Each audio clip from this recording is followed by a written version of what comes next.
છે GTPL network અને આપ જોઈ રહ્યા છો જીટીપીએલ ગુજરાતી.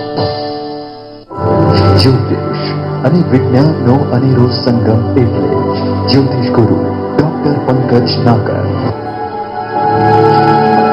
જીટીપીએલના મારા વહાલા દર્શક મિત્રો, ઈસવીસન 2024માં શાંતા ક્લોઝ કરતા પણ અમે તમારા સુખ દુઃખમાં અતિ ક્લોઝ રહીશું. તન મન ધનની ડોક્ટર પંકજ નાગર તરફથી શુભકામનાઓ, શુભેચ્છાઓ. 2024 સર્વ ક્ષેત્રે તમને ફળદાયી રહે એવી 33 કરોડ દેવતાઓને વિનંતી અને પ્રાર્થના. જ્યોતિષ એક વિજ્ઞાન. નમસ્કાર દર્શક મિત્રો, હું અશોક મોદી અને મારી સાથે જ્યોતિષ ગુરુ ડોક્ટર પંકજભાઈ નાગર આપનું સ્વાગત કરીએ છીએ કાર્યક્રમ જ્યોતિષ એક વિજ્ઞાનમાં. અને સર, આપનું સ્વાગત છે કાર્યક્રમમાં.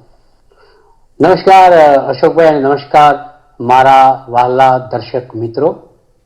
ઈસવીસન 2024 શાંતા ક્લોઝની અનેકો નેક, અસંખ્ય, અગણ્ય, નગણ્ય ભેટ સાથે તમને મુબારક. સૌને ગમે પોતાનું રાશિ ભવિષ્ય સારું હોય તો, અને સૌને ના ગમે પોતાનું રાશિ ભવિષ્ય ખરાબ હોય તો. અહીં વાત સારા કે નરસાની નથી, અહીં વાત છે ગ્રહોની ચાલની. જ્યોતિષ એક વિજ્ઞાનની સફરે તમારા નસીબમાં શું લખ્યું છે, શું નથી લખ્યું, શું મળવાનું છે, શું ફળવાનું છે, એની તમામે તમામ રજે રજની તલસ્પર્શી માહિતી આ શોની અંદર મારા વહાલા એન્કર અશોકભાઈ મોદી સાથે, અમારા સૌના પ્રિય કેમેરામેન શૈલેષ દાન સાથે, ફતેશભાઈ સાથે, અને લાઇટના આ ઝગમગતા ઝળહળતા અજવાળાની વચ્ચે અમે ઝળહળીએ છીએ એનું મૂળ કારણ છે અમારા પ્રવીણ કાકા. આ સૌના આભાર સાથે સૌથી મોટો આપનો આભાર, કારણ કે સંવંત બદલાય, ઈસવીસન આવે જાય, પરંતુ અમે અહીંયા અમારો તંબુ ડેરો જે સમજો એમને એમ તાણી અને અસંખ્ય વર્ષોથી તમારી સેવામાં હાજર છીએ. શુભેચ્છા આપો અમને પણ, મોટા હો તો આશીર્વાદ આપો અમને પણ, કે આપણો સિલસિલો સચવાઈ રહે, જળવાઈ રહે, આગળ વધે. कारवां आगे बढ़ना चाहिए तब आगे मिलती है मंजिल. आओ तो તમારી મંજિલમાં શું લખ્યું છે અને તમારી મંજિલ કઈ છે, તમારું મન શું કહે છે અને એની સામે હું શું કહું છું, એનો વિરોધાભાસ અગર તો તમારી સાથે મારો સમભાવ, એ બધું જ આપણે જોઈ લઈએ અને આ શોની અંદર જ્યોતિષ એક વિજ્ઞાનની સફરે સફળતાની પાંખો લગાવી અને ઉડીએ. પંકજભાઈ, આપનો વિશેષ આભાર કે આપની એક મહાનતા છે કે છેલ્લા 6-7 વર્ષથી આપણે આ કાર્યક્રમ કરી રહ્યા છે. અને દર્શક મિત્રો, જ્યારે પંકજભાઈ આટલી બધી વાત કરી છે તો હું 2 લાઈન કહીશ કે સમગ્ર જીટીપી યુનિટની અમે તારીફ કરી છે, ઇન્ક્લુઝિંગ ટેકનિકલ હોય, એડિટિંગ હોય, મેનેજમેન્ટ હોય, અને સમગ્ર જીટીપીએલ યુનિટ માટે. તો જ્યારે નવા વર્ષની શરૂઆત 2024ની વાત કરીએ છીએ તો એ ખૂબ જરૂરી છે, અને એમાં આપનો જે સહકાર, આપનો પ્રેમ, અને એ આ લાંબી યાત્રાને ખૂબ જ અમને બળ આપતો હોય છે. એ ક્યાંક ને ક્યાંક તમારી ભાવનાથી ખૂબ સુંદર વાત કરી પંકજભાઈ, અને એ બહુ જરૂરી છે. હા પંકજભાઈ, એપિસોડમાં આજે વાત કરીશું તો જે દર્શક મિત્રોને ઇંતજારી છે એવા વર્ષમાં રાશિફળની વાત છે. એમાં આપણે ગત એપિસોડમાં 2 રાશિની વાત કરી હતી, મેષ અને વૃષભની. તો આજે મિથુન રાશિના જાતકો તૈયાર રહી જાઓ. મિથુન રાશિથી શરૂઆત કરીશું અને સમગ્ર 2024માં જે મુખ્ય ગ્રહો છે, ગુરુ, શનિ, રાહુ, એનો સમયાંતરે જે બદલાવ છે, પરિભ્રમણ છે, એને લઈને આપની રાશિને આપને એ કેવા અસરો થશે એનું એ પ્રેડિક્શન જાણીશું પંકજભાઈ સાથે. પંકજભાઈ, મિથુન રાશિથી શરૂઆત કરીએ. દર્શક મિત્રો, મિથુન રાશિ 1, 2, 3 અને મિથુન રાશિથી પણ 1, 2, 3 પણ ગુરુ બેઠો છે. કારણ કે ગુરુ તમારી રાશિથી મેષ રાશિમાં એટલે કે 1 નંબરની રાશિમાં લાભ સ્થાનની અંદર બેઠેલો છે. એટલે મેં કહ્યું કે 1, 2, 3 પણ ગુરુનું 1, 2, 3 છે ને બહુ સારું હોય. ગીત છે ને 1, 2, 3 એવી એની જમાવટ હોય. ક, છ, ગ અક્ષરધારી મારા દર્શક મિત્રો, ઈસવીસન 2024માં શાંતાક્લુઝ તમારા લાભ સ્થાનની અંદર મેષ રાશિની અંદર એટલે કે ગુરુ, કારણ કે ગુરુ જેવો કોઈ શુભ ગ્રહ નથી એટલે એને શાંતાક્લુઝ કહું છું. ગુરુ જેવો પવિત્ર આધ્યાત્મવાદી, કુબેર ભંડારી, ધનનો કારક, શુભત્વનો કારક કોઈ ગ્રહ નથી. તમે ઈચ્છો એટલી ભેટ લઈ શકો છો એની પાસેથી. શાંતાક્લુઝની કોઈ વિસાત નથી. આવો શાંતાક્લુઝનો પણ ગુરુ, દેવોનો પણ ગુરુ અને આપણા સૌનો ગુરુ મિથુન રાશિથી બેઠો છે લાભ સ્થાનની અંદર. બીજા ગ્રહની વાત કરીએ, શનિ. મિથુન રાશિનો જે માલિક છે ને તમારી રાશિનો એ બુધ છે અને શનિ એનો પરમ મિત્ર છે. બંને એકબીજાના પરમ મિત્રો છે. અને આવો શનિ મિથુન રાશિથી ગોચરની અંદર ભાગ્યસ્થાનની અંદર બિરાજમાન છે. સારું કહી શકાય, કારણ કે એક તો સ્વગુરુ છે, કુંભ રાશિની અંદર છે અને વર્ષની શરૂઆતમાં પાછો માર્ગી પણ છે. તો ઓર ક્યાં ચાહીએ. હવે આપણે રાહુની વાત કરીએ તો દર્શક મિત્રો, રાહુ તમારા કર્મસ્થાનની અંદર બિરાજમાન છે. કર્મસ્થાન એટલે કયું સ્થાન? 10મું સ્થાન. પિતાનું પણ સ્થાન છે, કર્મનું પણ સ્થાન છે, ધર્મનું પણ સ્થાન છે, મર્મનું પણ સ્થાન છે, વ્યવસાયનું પણ સ્થાન છે. આ રાહુ મીન રાશિમાં તમારી રાશિથી મસ્ત રીતે 10મા સ્થાનમાં બેઠો છે. તમે જો કેવી ગોઠવણી છે કે તમે તમારા ચંદ્રને એટલે કે મિથુન રાશિના ચંદ્રને લગ્નમાં મૂકો તો 9મા સ્થાનની અંદર આવે શનિ બળવાન, 10મા સ્થાનમાં આવે રાહુ થોડુંક તકલીફ કરે અને તરત 11મા સ્થાનમાં આવે ગુરુ.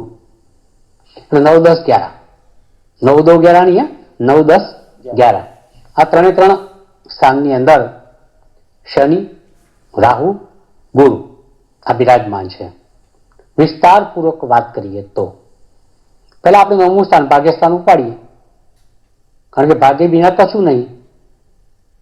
તમારા લલાટે તમારા જન્મ સમયે જે લેખ લખ્યા છે એ ચંદ્રગુપ્તના ચોપડામાંથી પોતે પણ કાઢી ના શકે. દીખિત્યાના લલાટે આ એક સરસ મજાનો સંસ્કૃત શ્લોક છે. એટલે તમારા લલાટમાં લખેલું સ્વયં ચિત્રગુપ્ત પણ ભૂસી શકતા નથી. એ સ્થાનની અંદર શનિ છે. બુધનો મિત્ર છે, લગ્નેશનો મિત્ર છે, રાશિનો મિત્ર છે. તમારું સારું કરશે.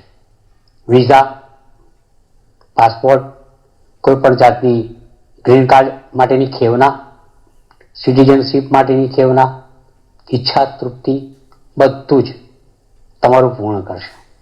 લાંબી યાત્રાઓ કરાવે, દરિયાઈ યાત્રાઓ કરાવે, હવાઈ યાત્રાઓ કરાવે,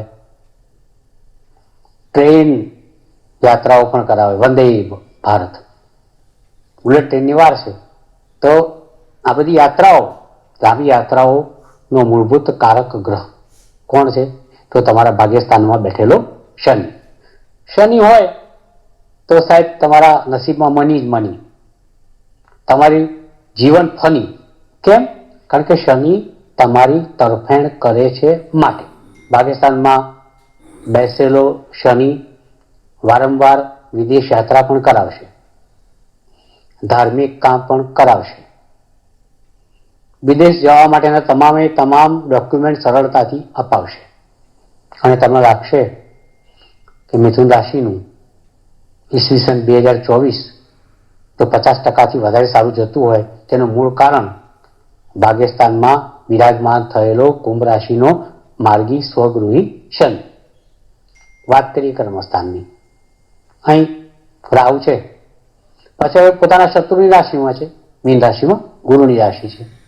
ક્યાંક કળતર આપે, ધંધા વ્યવસાયમાં ક્યાંક પીછેટ કરાવે તો ગભરાતા નહીં, નવો ધંધો શરૂ કરતા નહીં, પિતાની માંદગીના સમાચાર મળે તો ગભરાતા નહીં, ક્યાંક કર્મને લઈને થોડાક નર્મ લાગો તો પણ ગભરાતા નહીં.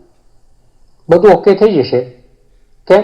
તો શનિ તો તમને પાકિસ્તાનનો સાથ આપે જ છે, વળી ગુરુ લાભસ્થાનમાં છે. અશોકભાઈ મેષનો ગુરુ, મંગળની રાશિનો ગુરુ, અને આ ગુરુ લાભસ્થાનમાં મિત્ર ઘરમાં બિરાજમાન ગુરુ 5મા સ્થાન પર દ્રષ્ટિ કરશે. સંતાનોના સારા સમાચાર, રોકાણો, શેરબજાર, સટ્ટો, ઈષ્ટદેવ, પ્રેમ, પ્રણય, સગાઈ બધું જ મસ્ત રીતે પાર પડી જશે. હવે રહ્યું શું? આટલું સરસ રીતે પાર પડી જતું હોય નિર્વિઘ્ને, તો ખાલી પેલો 10મા સ્થાનમાં બિરાજમાન રાહુ છે એની વધારે ચિંતા કરવાની કોઈ જરૂર ખરી? 3 ગ્રહોમાંથી 2 ગ્રહો તમને સાથ આપે એટલે 66% તમારા થઈ ગયા. બિલકુલ બિલકુલ. 33%માં એવું તો ખરાબ છે જ નહીં કે જેના કારણે ગભરાવવું પડે. એટલે તમારી કુંડળી ઈસવીસન 2024માં ગોચરના મુખ્ય 3 ગ્રહો શનિ, રાહુ અને ગુરુના કારણે એબાઉ 72% જાય છે. સફળતાનો આ અંક છે. અને 72-75% સુધી જો તમારા માર્ક્સ ઓફ હોરોસ્કોપ તમને મળતા હોય તો પછી તમારે ગ્રહોને સલામ કરવી જ પડે ને, ક્યાં જાઓ? તો મિથુન રાશિ, ઓલ ધ બેસ્ટ, રાહુ બ્રેવો, સફળ પામો. પંકજભાઈ, આપણે ખૂબ સુંદર વાત કરી મિથુન રાશિના જાતકો માટે, અને ખૂબ જ એવી સરળ રીતે સમજાય એ રીતે અને સમજમાં આવે એ રીતે 9, 10 અને 11ના સ્થાનમાં જે શનિ, રાહુ અને ગુરુની જે પરિસ્થિતિ છે, એસ્ટાબ્લિશમેન્ટ છે જ્યોતિષિક, એ કઈ રીતે બેનિફિટ કરશે અલગ અલગ જે જીવનના ક્ષેત્રોમાં, એ ક્યાંક તો કુલ મિલા કે 75-80% તો ભાગ્ય है ही. તો મિથુન રાશિ વાલે ખુશ રહો. ઓકે પંકજભાઈ, એ પછી વાત કરીએ તો આગળની રાશિ કર્ક રાશિના જાતકોની વાત કરીએ તો 2024માં આ જે ફોર્મેટમાં, આ પરિસ્થિતિમાં કર્ક રાશિના જાતકોને કેવું રહેશે? સરસ રાશિ ભવિષ્ય આપણું જઈ રહ્યું છે. 3 રાશિની તો ઉમદા ચર્ચા આપણે કરી છે. આ 3 રાશિમાં મને લાગે છે કે મિથુન રાશિ એ વર્લ્ડ કપ જીતવા સમાન બરાબર ખુશીથી આપણે એને ભરી દીધી છે. હવે આવે કર્ક રાશિ. બિલકુલ. રાશિ ચક્રની 4થી રાશિ. તમારો માલિક ચંદ્ર છે. 10 અક્ષરધારી જાતકો છો. કેન્સર અંગ્રેજીમાં કહે છે, પણ ખાલી કહે છે, એટલે ચિંતા કરવાની કોઈ જરૂર નથી. હવે ઈસવીસન 2024માં તમારા માટે ખરેખર નસીબનું પોટલું કેવું ખુલે છે. અંદરથી શાંતા ક્લોઝ ખાલી એક શાંતા બનીને રહે છે કે ક્લોઝ આવે છે, એ તમારે હમણાં પોટલું ખોલવું એટલે તમને ખ્યાલ આવશે. હવે તમારી રાશિથી ગ્રહ ગણતરી આપણે કરીએ ગોચરની અંદર 4નો આંકડો આપણે લગ્ન સ્થાનમાં મૂકીએ, કારણ કે તમે કર્ક રાશિના જાતક છો. ત્યાંથી આપણે વિચારીએ તો 8મે તો શનિ ચાલે જ છે, યુ નો વેરી વેલ. જાન્યુઆરી 2023થી તમે નાની પનોતીમાં છો. ત્યાંથી આપણે ગુરુને મૂકીએ તો એ કર્મસ્થાન, ધંધા વ્યવસાયના સ્થાનમાં મેષ રાશિમાં, મિત્ર રાશિમાં ભ્રમણ કરી રહ્યો છે. ત્યાંથી આપણે રાહુને મૂકીએ તો એ 9મ પંચમની અંદર આવી જાય છે. તમારા ભાગ્યસ્થાનની અંદર રાહુ ગોઠવાશે. ઊંડી તલસ્પર્શી ગણતરી આપણે કરીએ તો ભાગ્યસ્થાનમાં વિચાર કરીએ તો રાહુ, કર્મસ્થાનનો વિચાર કરીએ તો ગુરુ, અને ત્યારબાદ શનિનો વિચાર કરીએ તો એ 8મા સ્થાનમાં ઘણું બધું તમારા માટે નેગેટિવ કરી શકે એમ છે. વિગતવાર ચર્ચા કરીએ આપણે અશોકભાઈ પહેલા સારી ચર્ચા કરીએ ને. બિલકુલ બિલકુલ. કારણ કે ગભરાને કા નહીં, આ શો ગભરાવા માટે, ડરાવવા માટે નથી. આ શો છે GTPL નામની સંસ્થાનો શો, કે જેનો મતલબ થાય છે great transformation to positive life. જો અમારે તમને પોઝિટિવ લાઈફ આપવાની હોય તો પહેલા પોઝિટિવ ચર્ચા કરવી પડે. હવે પોઝિટિવ ચર્ચાની અંદર એવું છે કે જે 10મા સ્થાનની અંદર અશોકભાઈ મેષ રાશિનો ગુરુ છે, એ કર્ક રાશિના માલિક ચંદ્રનો ખાસ મિત્ર છે. બંને ભેળા મળે, ભેગા થાય ત્યારે ગજ કેસરી યોગનું નિર્માણ કરવા માટે ટેવાયેલા છે. આ તમારી રાશિનો અધિપતિ ચંદ્રનો પરમ મિત્ર ગુરુ તમારા કર્મસ્થાન, ધંધાના સ્થાન, વ્યવસાયના સ્થાનની અંદર બિરાજમાન છે. પિતાનું પણ સ્થાન એ છે. કર્ક રાશિના જાતકો અવશ્ય પિતાની તબિયતમાં આવનારા સમયમાં ઈસવીસન 2024માં સુધારો થાય ને થાય. કર્ક રાશિના જાતકો આવનારા સમયમાં 10મા સ્થાનમાં આવેલો મેષ રાશિનો ગુરુ તમારા ધંધા વ્યવસાયની અંદર એક બઢોતરી આપે, એક પ્રગતિ, ઉન્નતિ અને એક જબરજસ્ત, જેને કહી શકાય કે આકાશની અંદર અસંખ્ય પાંખો સાથે ઉડવાની સફળતાની એક સફર આપે. નવા ધંધા વ્યવસાયની અંદર ઘણું બધું થઈ શકે. પિતા તરફથી ઘણો બધો લાભ મળી શકે. આ ભ્રમણ તમને કર્મવાદી બનાવી શકે. આ ભ્રમણ તમને મર્મવાદી બનાવી શકે. આ ભ્રમણથી તમારા કર્મનો તમને પૂરેપૂરો લાભ મળે તેમાં લેશ માત્ર શંકા નથી. 10મા સ્થાનમાં જે બોલ્યો એ તમારે કરવું હોય તો બિંદાસ કરો. પછી આપણે થોડાક પાછા રેટ્રોગ્રેશનમાં જવું પડશે, કારણ કે કર્ક રાશિ છે એટલે ભાગ્યસ્થાનમાં રાહુ ચાલે છે. બરાબર. હવે આ કર્ક રાશિનો મારી જે ચંદ્ર ખરું ને અશોકભાઈ, એ રાહુ જોડે મોટી શત્રુતા કરીને બેઠો સાહેબ. કારણ કે પેલો અમૃત પીવા ગયો એટલે ચાળી ખાધી, અને ચંદ્રના કારણે રાહુનો શિરોચ્છેદ થયો, મસ્તક અને ધડ અલગ પડી ગયા. પણ રાહુ અમર છે, થોડું અમૃત ચાટી ગયેલો. બરાબર ને? ચ્યવનપ્રાશની જેમ. તો એ થોડુંક ચાટી ગયેલું એટલે અમર છે. એટલે અમર હોય એ જીવતો હોય, આખી જીની એનું મૃત્યુ આવે જેને હેરાન કરે, જેને હેરાન કરે એને હેરાન કરે. એટલે આ કર્ક રાશિનો વારો કાઢ્યો એને. એટલે કર્ક રાશિના મિત્રો તમારા ભાગ્યસ્થાનમાં રાહુ હોય તો તમને છોડે, ભાગ્યમાં તમને લટકાવે, ક્યાંક અટકાવે. એટલે તમારે ધ્યાન રાખવાનું કોઈ હેંગિંગ પોઝિશન ના આવે. મહેરબાની કરીને આ રાહુ તમને હેરાન કરવાનો છે એટલે કંઈ passport, visa, citizenship, green card, વિદેશ યાત્રા, ધર્મયાત્રા, લાંબી યાત્રાની અંદર કોશિશ ન કરશો. ભાગ્યમાં ક્યાંક એવી વાત પણ બને કે તમે ક્યાંક ખોટવાઓ, ક્યાંક કોઈ મોટો લોસ કરો. મોઢા સુધી આવેલો કોળીઓ જમીનમાં પડી જાય. એ થયું, હા થયું, આ થયું, એ આવ્યું, અને કશું આવે નહીં. તમે તેને કહેવાય ને કે તમને ફાવા દે નહીં. આ રાહુ. આ બધા જે કામ મેં તમને કીધા ને એના હમણાં થોડોક સમય અટકાવીને રાખજો, ઈસવીસન 2024 પૂરતા. પછી વાત કરીએ કે પનોતીમાં તો તમે છો જ. 8મે શનિજી, નાની પનોતી. કર્ક રાશિના જાતકો, મને ખબર છે કે સૌથી વધારે હેરાન તમે થઈ રહ્યા છો જાન્યુઆરી 2023થી, અને 2024માં પણ હેરાન થવાનું છે. 8મો શનિ એટલે પનોતી, નાની પનોતી.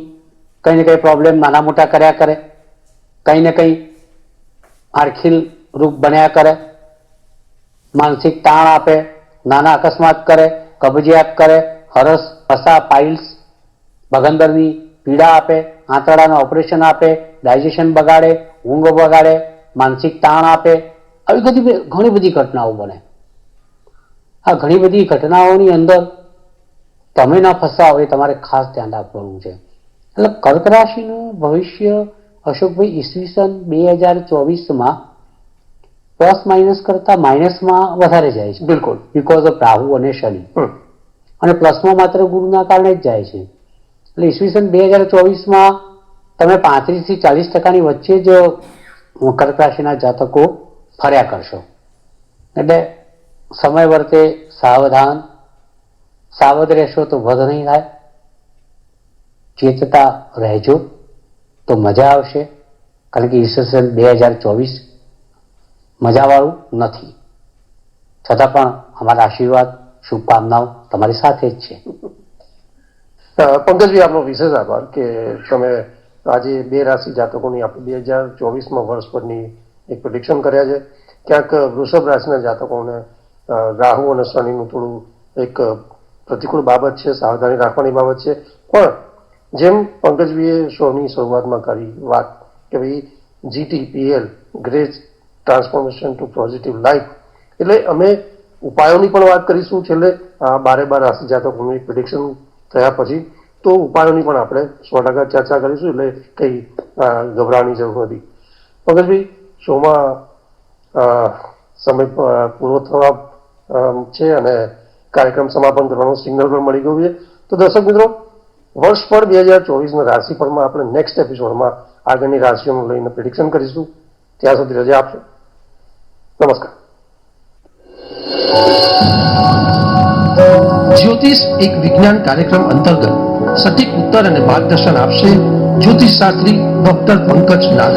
આપ આપના સવાલોની સાથે પોતાનું નામ, જન્મ તારીખ તેમજ જન્મ કુંડળી સહિતની માહિતી વોટ્સઅપ કરી શકો છો અમારા આ નંબર પર. આપના પ્રશ્નોના ઉત્તરો ડોક્ટર પંકજ નાગર આપશે કાર્યક્રમ જ્યોતિષ એક વિજ્ઞાનમાં.